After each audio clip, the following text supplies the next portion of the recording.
வணக்க மக்களே, மீண்டும் உங்களை சந்திப்பதில் பெருமகிழ்ச்சி. பேட்ரியாட் பல வருஷத்துக்கு அப்புறம் மம்முட்டியும் மோகன்லாலும் சேர்ந்து ஒரு படத்தில் நடிச்சிருக்காங்க. அவங்க மட்டும் இல்லை, ஏகப்பட்ட கேரக்டர்ஸ், நயன்தாரா, ஃபகத் ஃபாசில் போன்ற ஏகப்பட்ட கேரக்டர்ஸ் நடிச்சிருக்காங்க. ஒருத்தர் கூட சலைச்சவங்க இல்லைங்க. இதில் ஒரு சின்ன ரோல் பண்ணிட்டு போகிறவங்க கூட மலையாள படங்களில் ஒரு முக்கிய ரோல் பண்ணக்கூடிய அளவுக்கு ஒரு இம்பார்ட்டன்ட் கேரக்டர் தான். ஸோ அந்த மாதிரி ஆட்கள் எல்லாம் ஒன்றிணைச்சு மலையாள உலகம் இது வரைக்கும் பார்த்துடாத ஒரு டிஃப்ரெண்ட்டான ஒரு படம், ஒரு டிஃப்ரெண்ட்டான ஸ்டோரி லைன். ஹிந்திலேயோ இங்கிலீஷ்லையோ தமிழில் கூட பார்த்துருக்கோம். பட் ஸ்டில் மலையாளத்தில் இது ஒரு ஃப்ரெஷ்ஷான ஒரு கிட்டத்தட்ட இந்த ரா இன்டெலிஜென்ஸ் இவங்களுக்குள்ளே நடக்கிற ஒரு படம் தான். பட் அதுக்குள்ளேயுமே இது வரைக்கும் வெளியில இருந்த ஆட்கள் எல்லாம் எப்படி ரா டிபார்ட்மெண்ட் வந்து ஹேண்டில் பண்ணிச்சுன்னு காட்டியிருப்பாங்க. பட் இந்த படத்தில் நாட்டுக்குள்ளேயே இருக்கிற துரோகிகளை எப்படி வந்து இவங்க ஹேண்டில் பண்ணுறாங்க அப்படின்றது தான். ஸோ படத்தோட ஒன்லைன் என்னன்னு பார்த்தீங்க அப்படின்னா, ஒரு சின்ன சாஃப்ட்வேர், ஒரு ஸ்பைவேர், அதை டிஃபென்ஸ் சிஸ்டம்காக மம்முட்டி மூலமா இந்த அரசாங்கத்துக்கிட்ட ஒப்படைக்கப்படுறது.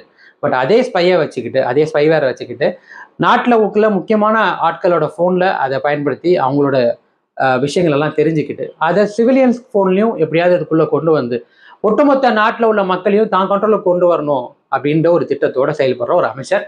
இந்த விஷயத்தை தெரிஞ்சுக்கிற எல்லாருமே அடுத்தடுத்து மர்மமான முறையில் இறந்து போகிறாங்க. ஸோ இதில் அடுத்த குறியாக இருக்கிற மம்முட்டி நாட்டை விட்டு தப்பிச்சு அதுக்கான பதிலை தேடி அவர் போகிறாரு. ஒரு கட்டத்துக்கு அப்புறம் அவர் வழி இல்லாமல் அவர் இந்த விஷயத்தை எல்லாத்தையும் மக்கள்கிட்ட இது கொண்டு போய் சேர்க்க போகும்போது அவருமே அட்டாக் பண்ண போறாரு. அதுக்கு அடுத்து என்ன நடக்குது, அவர் யாரை காப்பாற்றினா, அவங்களோட முகத்திலேயே மம்முட்டி கிழிச்சாரா இல்லையா, இதுக்குள்ள மோகன்லால், நயன்தாரா, ஃபகத் ஃபாசில்ல எந்த மாதிரி ரோல் பண்ணியிருக்காங்க, என்ன மாதிரி வராங்க அப்படின்றத ரொம்ப பரபரப்பாக ஒரு 2.25 மணி நேரத்துக்கும் மேலே தாண்டி ஒரு ஃபுல் 3 hours படத்தையும் உங்களுக்கு வந்து என்கேஜிங்காகவும் என்டர்டைன்மெண்ட்டாகவும் கொடுத்துருக்காங்க.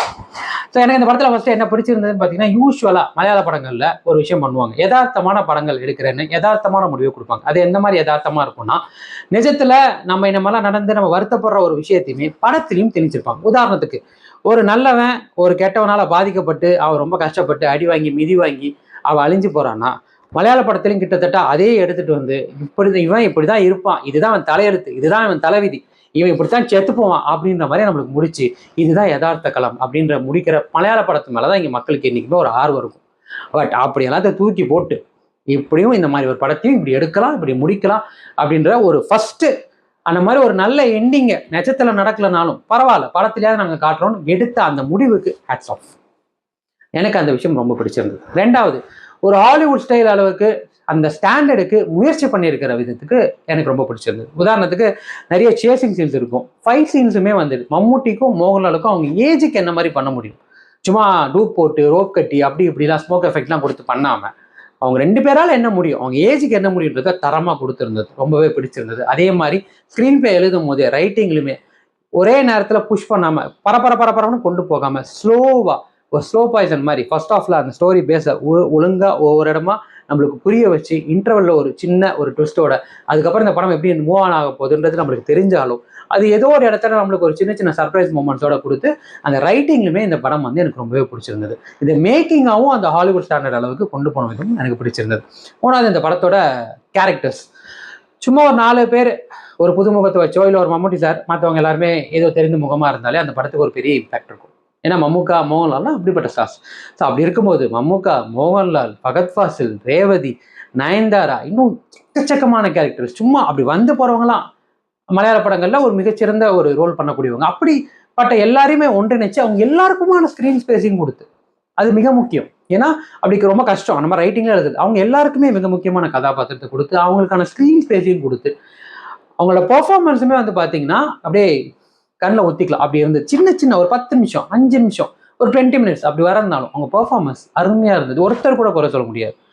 அந்த ஏஜுக்கு என்ன வேணுமோ, அந்த ஏஜுக்கு என்ன பண்ண முடியுமோ அதை ப்ராப்பராக பண்ணியிருந்தாங்க. So performance wise, character wise தரமாக இருந்தது. 4வது, இந்த படத்தோட இசை. இந்த படத்துக்கு என்ன வேணுமோ பேக்ரவுண்ட் ஸ்கோரில் அதுவுமே கிட்டத்தட்ட ஹாலிவுட் ஸ்டாண்டர்ட் அளவுக்கு அந்த பரபரப்பாக நம்ம வச்சுக்கிட்டாங்க. பாடல் கட்டுறது பெருசாக படத்தில் இல்லை, but background score it was top notch, அதில் குறைய சொல்ல முடியாது. அதுக்கடுத்து இந்த படத்தோட சினிமாட்டோகிராஃபி, அதுவுமே விஷுவலி உங்களை படம் பார்க்குறப்போ ஒரு 2.25 மணி நேரத்துக்கு மேலே உங்களை உட்கார வைக்கணுன்றது ஒரு மிகப்பெரிய சவால். அப்படிப்பட்ட சவாலை ஒரு விஷுவலி உங்களுக்கு ஒரு ட்ரீட்டாக இருந்தால் மட்டும் தான் அதை பார்க்க முடியும். இட் வாஸ் ஸ்லோ, அது ஆக்சுவலி அது இருக்குது. பட் அதை தாண்டி உங்களுக்கு விஷுவலாக உங்களை ஏதோ ஒரு விதத்தில் உங்களை ஒரு சீட் எஜ்ஜில் உட்கார வைக்கிறதுன்றது ஒரு கலை. அந்த கலையை ரைட்டிங்லேயும் பண்ணி உங்களை விஷுவலியும் பார்க்க வைக்கிறன்றது ஒரு மிகப்பெரிய ஒரு சாமர்த்தியம் வேணும். அந்த சாமர்த்தியம் இந்த படத்தில் இருக்குன்னு நினைக்கிறேன். டெக்னிக்கலியும் ஸ்ட்ராங்கஸ்ட் படம், எடிட்டிங்காக இருக்கட்டும், ஆர்ட் ஒர்க்ஸாக இருக்கட்டும், everything it was a complete whole team ஒர்க்குன்னு சொல்லலாம். பட் இவ்வளோ இருந்தும் இந்த படம் எந்த இடத்துல இன்னும் பெட்டரா பண்ணியிருந்தா இன்னுமே நல்லா இருந்திருக்கும் அப்படின்றது என்னோட பாயிண்ட்.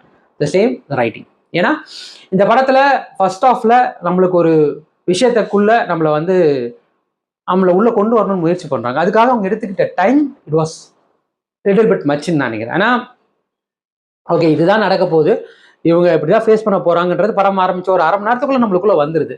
பட் அதை தாண்டி அதை புரிய வச்சு அந்த கதைக்குள்ள நம்மளை கொண்டு வந்து அதுக்கப்புறம் ஒரு இன்டர்வியூல ஒரு விஷயம் பண்ணி தென் அதுக்கப்புறம் ஒரு செகண்ட் ஹாஃப்ல வேற ஒரு விஷயத்துக்குள்ள டிராவல் பண்ணும்போது ஆல்மோஸ்ட் நம்மளுக்கு தெரிஞ்ச போது இங்க இப்படிதான் வரப்போறாங்க, இவரோட இந்த இடத்துல தான் மோகன்லால் சார் வரப்போறாரு, இந்த இடத்துல நயன்தாரா வரமா அப்படின்ற மாதிரி எல்லா பாயிண்ட் அவுட்லையும் நம்மளுக்கு ஒரு சின்ன அந்த சர்ப்ரைசிங் நம்மளுக்கு ஓரளவுக்கு தெரிஞ்சிறதுனால அந்த ரைட்டிங் இன்னுமே கிறிஸ்பா இன்னுமே ஷார்டன் பண்ணியிருந்தாங்கன்னா நம்மளுக்கு இன்னும் அந்த பரபரப்பு தொத்தி இருக்குமோ அப்படின்ற ஒரு கேள்வி எனக்கு இருக்கு. அதே மாதிரி நிறைய இடங்கள்ல அந்த லாஜிக்கலி பார்க்கும் போதெல்லாம் இந்த மாதிரி படங்கள்ல யூஸ்வலாக நம்ம ஆளுங்க பார்ப்பாங்க. ஸோ அப்படி பார்க்குறப்ப லாஜிக்கலுமே நிறைய லூப் ஹோல்ஸ்லாம் இருந்தது. ஸோ அதையுமே ஓரளவுக்கு தவிர்த்துக்கலாம் அப்படின்றது. இது ரெண்டுத்தையும் தாண்டி ஒரு படமா பார்க்குறப்போ யூஸ்வலாக வர மலையாள படங்கள்ல இந்த மாதிரி படங்கள் வந்தாலும் இந்த அளவுக்கு மெனக்கெட்டு ஒரு ப்ரொடக்ஷன் வேல்யூவாக இருக்கட்டும், மேக்கிங்காக இருக்கட்டும், எல்லாத்துலேயுமே ரொம்ப கவனம் செலுத்தி ஒரு சிறப்பான ஒரு ஹாலிவுட் ஸ்டாண்டர்டில் ஒரு நல்ல மலையாள சினிமா எடுத்ததுக்கே ஒரு மிகப்பெரிய விஷயம் தான். ஸோ அந்த ஃப்ளாஸ் எனக்கு தெரிஞ்சு பெருசாக கன்சிடர் பண்ண வேணான்றதா என்னோட அபிப்பிராயம். ஸோ ஓவராலாக எனக்கு பேட்ரியாட் எந்த அளவுக்கு ஒரு என்டர்டெய்னிங்காகவும் ஒரு என்கேஜிங் படமாகவும் இருந்துச்சுன்னா 100க்கு நான் 75 கொடுப்பேன்.